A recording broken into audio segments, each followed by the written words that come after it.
Merci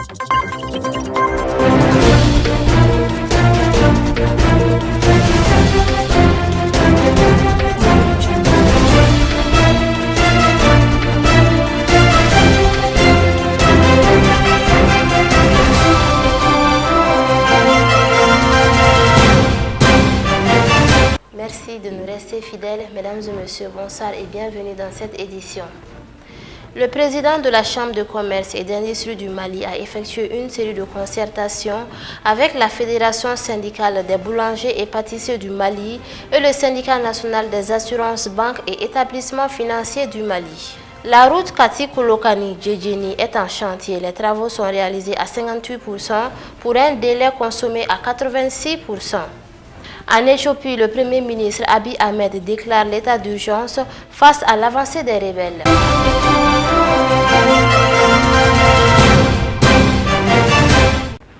Nous ouvrons ce journal par ce communiqué de presse de la direction de la police nationale.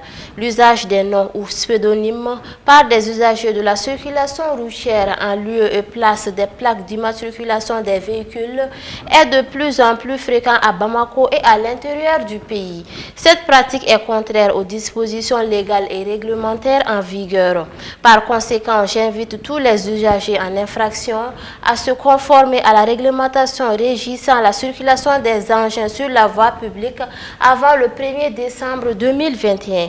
Les responsables des différents services de police en lien avec le commandant de la compagnie de circulation routière sont chargés chacun en ce qui le concerne de veiller au respect strict de la présente mesure. Je vous en parlais tout à l'heure dans les titres. La Fédération syndicale des boulangers et pâtissiers du Mali a décidé de suspendre son mot d'ordre grève décrété le 1er novembre 2021 qui consistait à augmenter le prix du pain à 300 francs CFA la baguette. C'était hier mardi 2 novembre 2021 à la Chambre de commerce et d'industrie du Mali après une longue concertation avec le président de la CECIM, Issouf Bachili. Reportage Ali Koulibaly et Salif Niari.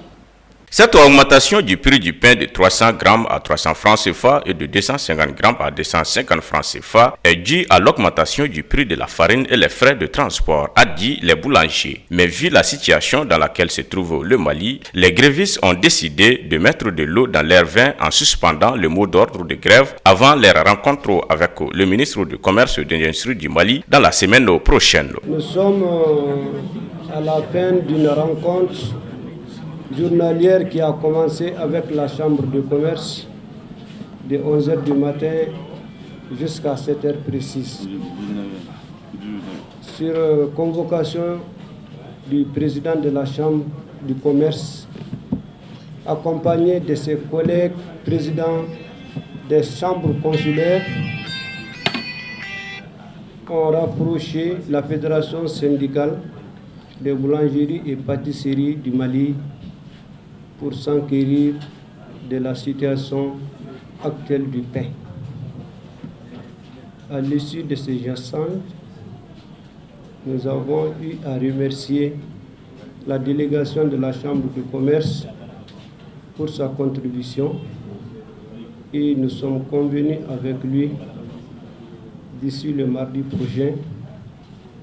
Nous allons céder, nous allons retourner à la position initiale compte tenu de la situation actuelle du pays, pour montrer notre patriotisme.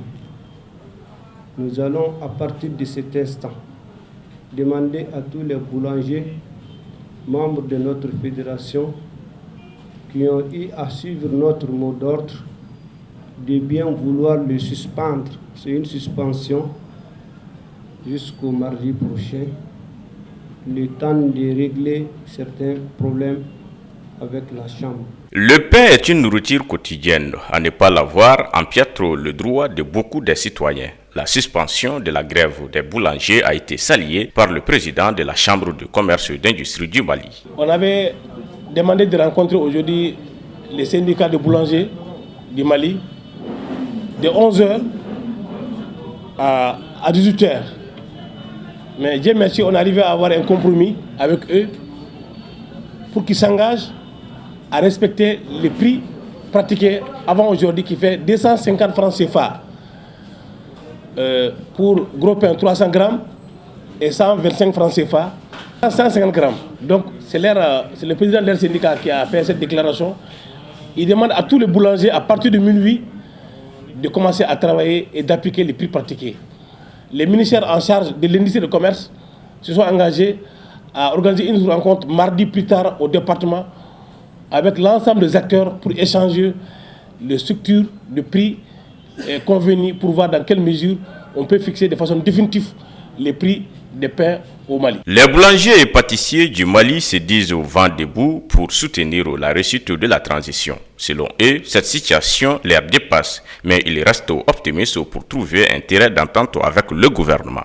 Après les boulangers, le président de la Chambre de commerce et d'industrie du Mali a reçu le bureau du syndicat national des assurances, banques et établissements financiers du Mali qui sont en grève depuis plusieurs jours. L'objectif de cette rencontre est d'obtenir une issue favorable à cette crise. Amadou Nyamele et Moussa Diallo y étaient pour Nyata TV. Sur les 14 établissements bancaires que compte le Mali, plus d'une dizaine ont pris part à la grève affectant sérieusement notre économie. C'est dans ce cadre que le SINABEF a été reçu ce mardi par la Chambre de commerce et d'industrie du Mali dans le but d'avoir une solution adéquate à cette crise. La CECIM a pris une bonne initiative que nous saluons. C'est de nous rencontrer et de recouper les informations pour avoir la saine information. Nous les saluons pour ça. Nous les saluons également pour leur initiative de vouloir chercher des solutions pour apaiser aujourd'hui le climat social qui est extrêmement tendu. Nous les saluons pour ça. Donc la rencontre a consisté à entamer déjà des pourparlers entre partenaires, jouer leur rôle de médiateurs pour essayer de trouver une solution à ces difficultés que nous sommes en train tous de traverser. Toujours selon Amadou Nba, secrétaire général du SINABEF, les pourparlers se poursuivent. On est parvenu à nous expliquer et à expliquer les contours de tous les problèmes. Et je pense que nous nous sommes compris et ils sont là dans la logique de trouver rapidement des solutions en rencontrant les autres partenaires. Donc les négociations se poursuivent et ça va continuer et nous sommes disponibles, nous leur avons dit, à chaque moment où ils ont besoin de nous pour essayer de trouver des solutions à tous ces problèmes. Nous serons disponibles et nous répondrons à l'appel. Les pourparlers sont toujours en cours. Nous partons actuellement au ministère du Travail et de la Fonction publique pour continuer. Nos partenaires nous attendent là-bas. Soucié de la crise économique que traverse notre pays à cause de cette grève, le président de la Chambre de commerce et d'industrie du Mali s'engage à jouer pleinement son rôle. Cette situation qui prévaut dans notre pays quand même aujourd'hui, la Chambre de commerce et d'industrie du Mali ne peut pas rester en marge. Depuis quelques jours, il y a cette grève déclenchée par le syndicat SINABEF. La Chambre a jugé quand même nécessaire de rencontrer les acteurs. Nous avons pris cette initiative ce soir pour rencontrer SINABEF, échanger avec eux, voir maximum des informations par rapport à leurs revendications. Après cette rencontre, on doit rencontrer aussi APBF. Pour échanger avec APBF, voir dans quelle mesure on peut trouver un compromis pour qu'on puisse vraiment lever très rapidement cette mode d'ordre de grève qui fait vraiment affecter aujourd'hui le pays dans tous ses comportements. On a pris les informations que SINABEF nous a données parce qu'on a dû comprendre qu'il y avait 13 points de revendication. À la date d'aujourd'hui, d'après les explications, il reste 3 points de blocage. Ces 3 points de blocage sur 13, je pense qu'il y a eu des avancées des deux côtés. La PBF a fait des efforts, la SINABEF aussi a fait des efforts pour qu'on puisse vraiment aller à tel niveau d'avancée. Il reste 3 points qui sont quand même aussi difficiles, bon, sinon essentiels d'ailleurs dans les revendications, mais nous pensons qu'on va rencontrer très rapidement APBF pour échanger avec APBF, voir dans quelle mesure on peut aller à un déblocage par rapport à ces 3 points. Après cette rencontre, nous devons rencontrer APBF très rapidement. Je pense bien que, aujourd'hui même, je pense bien que d'ici quelques heures, sinon d'ici en tout cas quelques jours, on trouvera des solutions par rapport à cette situation. Les discussions se poursuivent entre le SINABEF, les responsables des banques ainsi que l'État malien. En attendant, la Chambre de commerce et d'industrie du Mali ne ménagera aucun effort pour la fin immédiate de cette grève des banques.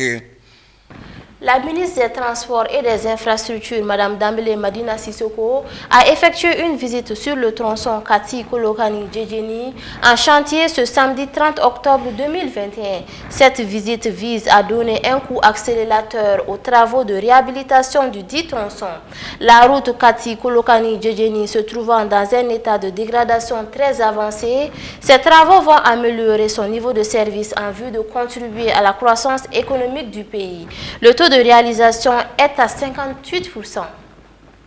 La ministre des Transports et des Infrastructures, lors de ses échanges avec ses partenaires chargés de la réalisation de ce projet, a insisté sur la qualité des travaux et le respect du délai d'exécution. À l'issue de la visite, Mme Dambélé Madina Sissoko indiquera que malgré le retard constaté, les travaux avancent. Pour un délai consommé de 86%, on est à un taux d'avancement de 58%. Mais les explications ont été fournies avec les services techniques du ministère pour pouvoir se mettre d'accord sur les différents variants qui ont été proposés par le bureau d'études SIRA, il fallait tenir compte de l'enveloppe financière disponible dans la mesure où le présent projet est entièrement financé par le budget de l'État, a-t-elle souligné. Avant de préciser que le variant retenu en exécution sur ce tronçon est d'environ 94 milliards de francs CFA. Au sujet des parties dégradées avant la fin des travaux qu'elle a constatés, la ministre des Transports et des Infrastructures indique que sur certaines parties réalisées, elle a remarqué des dégradations dont il a été demandé de situer les causes. Déjà, poursuivra-t-elle, le bureau d'études SIRA fournit certaines explications. Ce trafic a été dimensionné avec un trafic béton, mais la surcharge des portes-chars qui transportent plus de 45 tonnes à l'essieu est l'une des causes de la dégradation prématurée sur certaines parties du tronçon. Aussi, ajoute Mme Dambélé,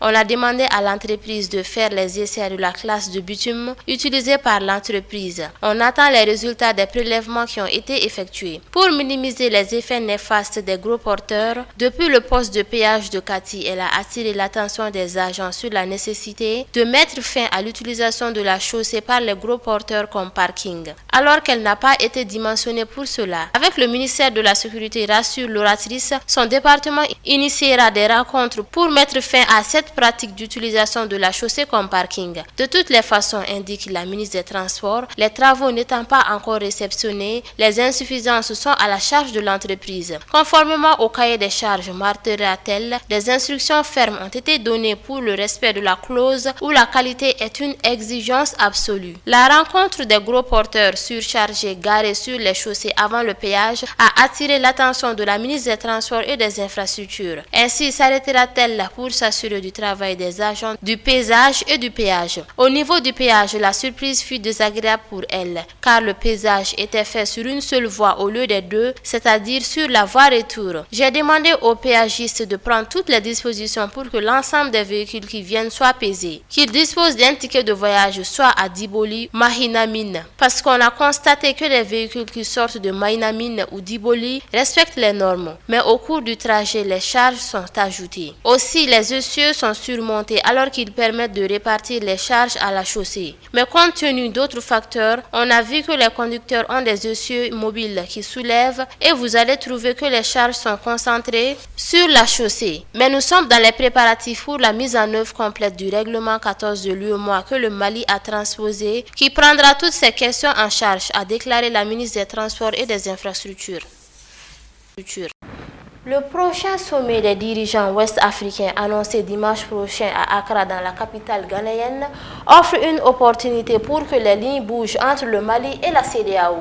Lors de ce rendez-vous, le Mali va certainement réaffirmer sa position déjà connue, à savoir l'élaboration d'un chronogramme à l'issue des assises nationales de la refondation prévues en décembre. Du côté de la CEDEAO, les dirigeants insistent toujours sur le respect du délai de la transition et la tenue des élections en 2022.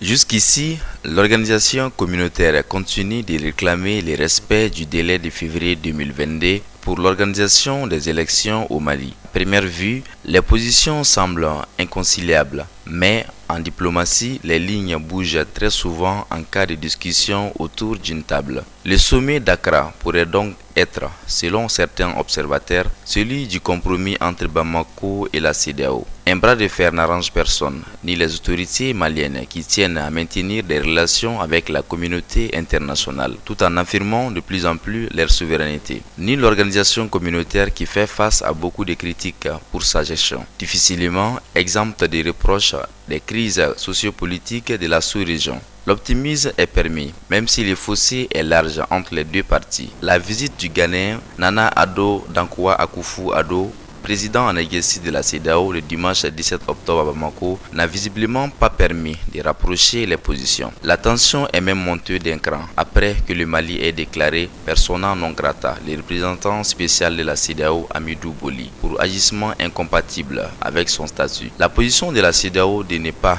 concéder une prolongation de la transition bénéficie du soutien de l'Union africaine et de l'Organisation des Nations Unies. Mais lors des échanges à Dakar, les autorités maliennes pourront expliquer que le plan de sortie de crise de la communauté internationale pour notre pays ignore les questions fondamentales comme la nécessité de la refondation. Les dirigeants actuels sont bien décidés, conformément aux aspirations de la plupart de nos concitoyens, à jeter les bases de quelques réformes pouvant garantir notamment la transparence des futures élections. L'organisation des assises nationales de la refondation et la création de l'autorité indépendante de gestion des élections participent de cette volonté d'instaurer des institutions solides et éviter au pays une nouvelle crise. Il est fort probable que le pouvoir intérimaire maintienne ses caps, soutenu par une frange importante de la population. La volonté populaire s'est exprimée vendredi à la place de l'indépendance en faveur d'une prolongation de la transition. Ce même jour au siège de l'ONU à New York, notre représentant permanent, l'ambassadeur Issa Konfuru, revenait sur la nécessité de mener des réformes politiques et institutionnelles pour remettre le Mali sur les rails. D'ailleurs, avait-il rappelé opportunément la nécessité de réformer en profondeur a été reconnue par les dirigeants de la CEDEAO qui, dès octobre 2018, avaient recommandé, à l'issue de leur mission d'information relative à la crise post-électorale, de mener des réformes approfondies au Mali. Et le patron de l'aménagement, El Ghazim Wan, se prononçant sur la situation sécuritaire, avait concédé, en début des efforts collectifs, la réalité est que la situation sécuritaire s'est détériorée et la crise s'aggrave à travers le Mali. Ce dimanche à Accra, comme en septembre dernier, les chefs d'État pourraient brandir des sanctions ciblées contre des individus dont les actions impactent négativement le calendrier de la transition tel qu'arrêté. Mais cela n'exclut pas la possibilité d'un compromis sur l'essentiel. L'insistance des dirigeants ouest-africains à s'intéresser à la crise malienne est un indicateur de la place centrale qu'occupe notre pays en Afrique de l'Ouest. Ils vont certainement tenir compte de l'agenda de l'intérêt commun, en évitant de prendre des mesures qui menaceraient davantage un pays déjà fragilisé par la crise. L'ex-otage Sophie Petronet est recherchée par les forces de sécurité. C'est à travers un communiqué que la Direction générale de la Gendarmerie nationale a lancé un avis de recherche demandant à toutes les unités de localiser la travailleuse humanitaire française, de l'appréhender et la conduire sous bonne escorte à Bamako. Sophie Petronet a été libérée il y a un an, le 8 octobre 2020, après 4 années de captivité dans le nord du Mali. Elle serait de retour dans notre pays depuis quelques mois. Sophie Petronet est revenue au Mali en mars dernier. Après plusieurs demandes de visa refusées par Bamako, l'ex-otage accompagné de son fils Sébastien passe par le Sénégal et franchit la frontière par la route, sans cacher son identité aux agents de police, selon des sources proches de la famille. Ces mêmes sources expliquent que Sophie Petronet n'était pas heureuse en Suisse et qu'elle voulait retrouver le pays où elle avait passé 20 ans de sa vie et où se trouve toujours sa fille adoptive. Plus de 7 mois s'écoulent sans difficulté jusqu'à cet avis de recherche émis par la gendarmerie malienne vendredi dernier, demandant à toutes les unités de gendarmerie d'appréhender Sophie Petronet et de la conduire sous escorte à la direction de la gendarmerie nationale. Selon ces documents authentifiés par RFI auprès du ministère malien de la sécurité, l'ex-otage aurait été signalé vers Sikasso, à plus de 350 km de Bamako, dans le sud-est du pays. Pourquoi les forces maliennes cherchent appelle aujourd'hui à appréhender Sophie Petronet. Sa présence sur le territoire était-elle connue, tolérée, avait-elle été régularisée? S'agit-il d'une question de sécurité? En tout état de cause, diverses sources très accessibles connaissent son lieu de résidence et l'avis de recherche de la gendarmerie ne relève en aucun cas d'un avis de disparition. Ses proches affirment ne pas s'expliquer cet avis de recherche, ni ce qui l'a motivé, et assurent que Sophie Petronet ne s'est jamais rendue à Sikasso, qu'elle ne s'est jamais éloignée de Bamako et qu'elle n'avait en aucun cas l'intention de retourner à Gao, ville du Nord où elle avait vécu jusqu'à son enlèvement en 2016. Il ne précise pas non plus les démarches réelles entreprises auprès des autorités pour clarifier les statuts de Sophie Petronet sur le sol malien. Du côté du ministère de la Sécurité, on explique simplement qu'il s'agit de lever certaines ambiguïtés, sans davantage de précisions sur la régularité de sa situation. Selon plusieurs sources, l'ambassade de France avait-elle rapidement averti de la présence au Mali de Sophie Petronet, mais aucun commentaire sur ces derniers développements qui relèvent selon l'ambassade d'un dossier personnel. Même son de cloche de la part des sources diplomatiques françaises qui affirment ne pas interpréter cet avis de recherche comme un acte hostile de la part des autorités maliennes vis-à-vis de la France dans le contexte actuel pourtant déjà tendu. Environ 200 personnes, en majorité des hommes, ont procédé à la réhabilitation du pont de Dogofri ce mardi 2 novembre 2021. Les fils des 17 villages de la commune de Dogofri se sont impliqués dans les travaux. Désormais, les véhicules peuvent passer par ce pont qui avait été détruit la veille par les groupes armés qui avaient l'ambition de couper la commune de Dogofri du reste du monde.